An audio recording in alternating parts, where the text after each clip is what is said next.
World News in 5. Right now. News and developments making headlines around the world in 5 minutes. World News in 5. Here on Radyo Pilipinas World Service.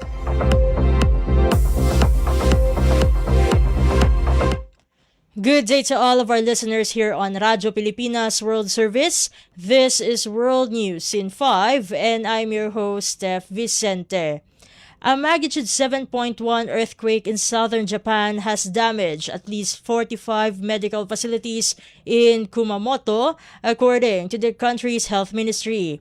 As of late evening, the CNN reports several facilities were experiencing power outages, disrupted water supply, and damage to medical gas systems. The quake affected multiple areas across the region, including the towns of Uki and Hikawa. Local authorities in Kumamoto City have urged residents to avoid drinking tap water following reports of contamination. Waterworks officials said cloudy or turbid water has been detected in some areas and inspections are ongoing.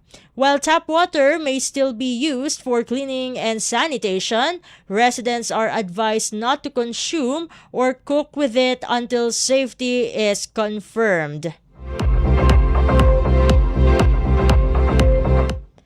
In other news overseas, United States President Donald Trump held separate meetings with Ukrainian President Volodymyr Zelensky and Israeli Prime Minister Benjamin Netanyahu in Washington, with the White House describing both talks as positive and productive. The CNN reports the leaders were in the U.S. Capitol to attend a funeral of Senator Lindsey Graham, a longtime supporter of Israel and Ukraine. During the meeting, President Zelensky raised Ukraine's request for additional U.S. support, particularly in strengthening its air defense systems. However, no formal commitments were announced following the closed-door discussions.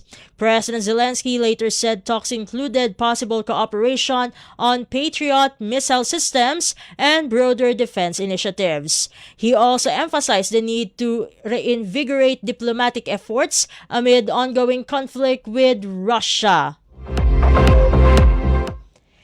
And finally, United States President Donald Trump paid tribute to the late Senator Lindsey Graham during a funeral service in Washington, calling him a giant of the United States Senate and a true American original. Senator Graham, who died earlier this month at the age of 71, was remembered for his dedication to public service and strong support for U.S. allies.